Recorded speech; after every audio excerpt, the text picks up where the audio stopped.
Minutos de Economía, un espacio para el análisis económico sobre la realidad colombiana y sus efectos a escala regional en Santander, con aportes de profesores y estudiantes de la Facultad de Economía, solo aquí, en Radio Usta 96.2, emisora de la Universidad Santo Tomás, seccional Bucaramanga. En este momento en Minutos de Economía estamos haciendo contacto con el doctor Daniel Anido, director del Centro de Investigaciones Agroalimentarias de la Universidad de los Andes en Mérida, Venezuela.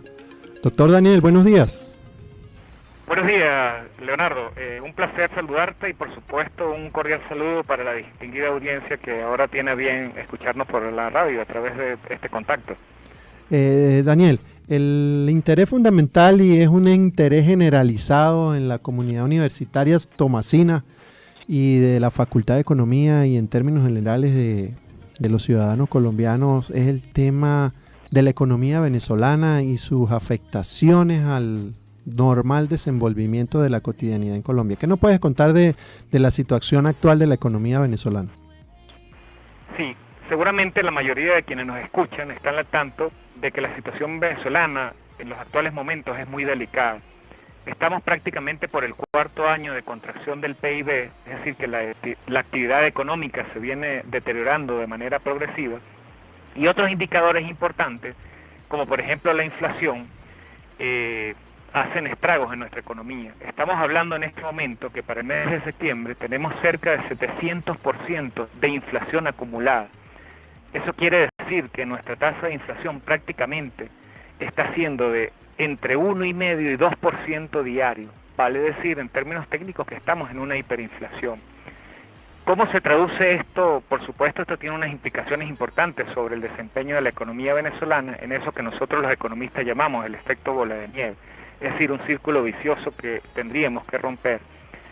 Como la gente ahora enfrenta un poder adquisitivo cada vez menor, porque su salario nominal no se ajusta en la velocidad en que están creciendo los precios, pues cada vez tienen un poder que se va deteriorando y por lo tanto eso repercute, por un lado, en que buena parte de los productos que demandaban con anterioridad no lo pueden hacer ahora, y eso significa que algunas empresas disminuyen sus ventas.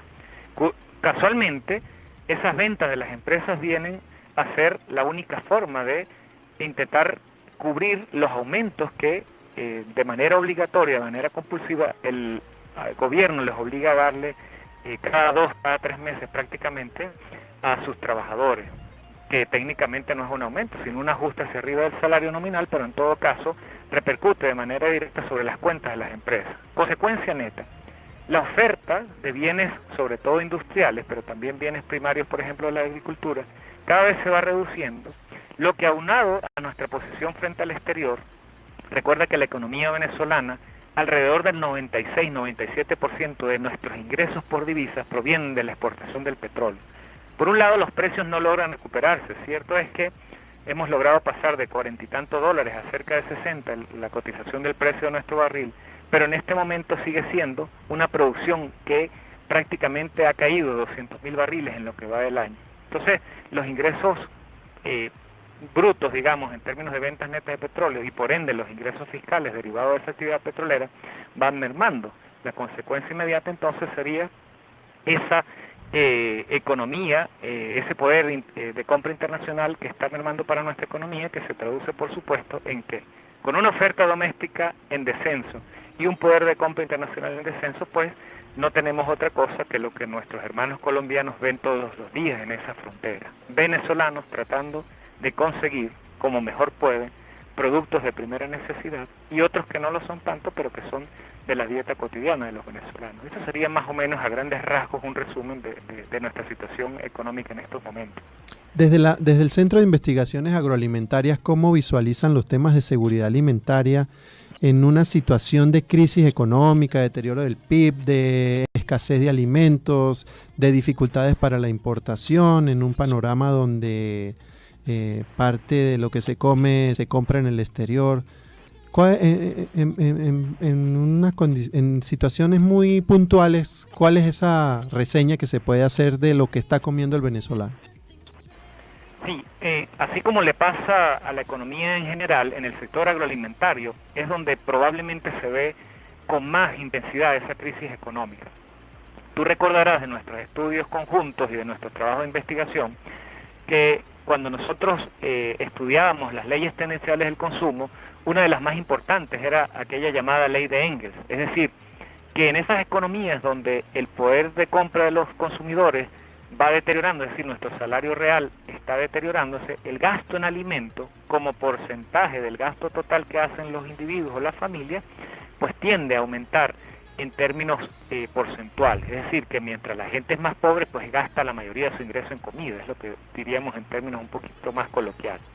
¿Qué pasa en el caso venezolano? Pues ante esa situación de deterioro de su ingreso real cada mes por efectos de la inflación, y o sea, que no es compensado con estos ajustes de salario por vía de decretos presidenciales, el venezolano entonces cada vez tiene acceso a menores cantidades de alimentos, y eso también implica acceso a alimentos de peor calidad, es decir, que muchas veces ni siquiera reúnen las condiciones nutricionales y de calidad que demandaríamos en condiciones normales. La consecuencia más importante de esto, ¿cuál es? Que se están presentando cuadros que, si bien en el pasado ya existían, se han agudizado. Por un lado, gente de edad adulta, es decir, adultos mayores, que está presentando cuadros crónicos de desnutrición, obviamente porque la ingesta de calorías, de proteínas y de los macronutrientes principales está disminuyendo por las razones que ya hemos hablado previamente. Del lado de los infantes, que es donde quizás más preocupa, se están viendo cuadros en los que, por ejemplo, de unas tasas de prevalencia de desnutrición, medida, por ejemplo, por indicadores antropométricos como la relación talla-peso, peso por edad, peso por altura, que estaban, vamos a decir, entre 7 y en un año muy malo, por ejemplo en 2007, alrededor del 13%, pues eso ya supera el 20%. Hay algunos estudios, por ejemplo, de la Fundación Cáritas Venezuela, en la que obviamente no tienen una cobertura nacional como sí los del Instituto Nacional de Nutrición, pero que ya no se hacen desde ese mismo año 2007, que dan cuenta que en comunidades de los principales estados del país, vale decir el Distrito Capital, el estado Zulia, fronterizo allí con Colombia, y otros estados se están presentando cuadros severos de desnutrición que han llevado en muchos casos hasta la muerte de los infantes. ¿Cuál es la precaución más importante? Nuestras escuchas deben tener en cuenta que una buena alimentación es la base para una vida saludable. Los infantes más adelante serán estudiantes, y si no hay acceso a una adecuada alimentación, por ejemplo en proteínas, esos estudiantes no van a tener mucho éxito en aprovechamiento de su edad escolar y, por supuesto, amén de las consideraciones desde el punto de vista médico-nutricional, es decir, van a ser personas que van a ser muy delgadas y que eventualmente van a tener propensión a otro tipo de enfermedades, que obviamente trascienden nuestro campo de estudio, por lo menos el mío como economista. Entonces, en términos de la situación agroalimentaria, esa reducción de la oferta que ya hablábamos en general de bienes se expresa de manera en particular en el sector agroalimentario, porque alimentos en los que tradicionalmente Venezuela tenía ventajas competitivas y que incluso exportaba. Nosotros a finales de la década de los 80 exportábamos a Colombia arroz, por ejemplo, y ahora es todo lo contrario. Colombia, evidentemente, recordaremos de nuestros trabajos sobre la hoja de balanza de alimentos, siempre ha sido un exportador de productos azucarados, azúcar refinado o algunos productos derivados industriales del azúcar, pero ahora prácticamente nosotros no producimos nada. Solo uno de casi 20 centrales azucareros está activo en Venezuela, y eso significa que un kilo de azúcar se ha duplicado en el último mes su precio. Por ejemplo, para mencionar solo uno, la harina precocida, el arroz, prácticamente cada 15 días están sufriendo incrementos del 50-80%, con lo cual entonces digamos, las previsiones que uno podría hacer sin ser un técnico en economía, simplemente basta ver un poco la tendencia, es que esa situación va a continuar deteriorándose. Eso, salvo que el actual gobierno, que es a quien corresponde tomar las medidas adecuadas, empiece a actuar. ¿Y por dónde tendría que comenzar? Muy puntualmente por dos cosas. Uno, desmontaje del tipo de cambio controlado que tenemos en vigor desde el año 2003, y por supuesto hacerlo de manera paulatina, de manera gradual, lo primero unificando la tasa de cambio. En Venezuela existen prácticamente 4 tipos de cambio. Uno, írrito, que está controlado a 10 bolívares por dólar de Estados Unidos, otro que está cotizándose alrededor de 10.000 bolívares por dólar estadounidense, que llamamos el tipo de cambio DICOM. Y por supuesto hay uno que, digamos, en Venezuela está prohibido hablar de él, que es el mercado paralelo, el mercado negro, que todo el mundo que está en la frontera entre Colombia y Venezuela sabe a cómo se cotiza. La primera cosa entonces que habría que hacer es unificar ese tipo de cambio y más adelante entonces sí intentar ajustar ese tipo de cambio nominal, que es irrisorio, a una tasa mucho más competitiva en el mercado. Y la otra medida, pues el desmontaje, el control de precios. La mayoría de los economistas, y por supuesto nosotros en el Centro de Investigaciones Agroalimentarias de la Universidad de los Andes, coincidimos en que esas son como las medidas más urgentes.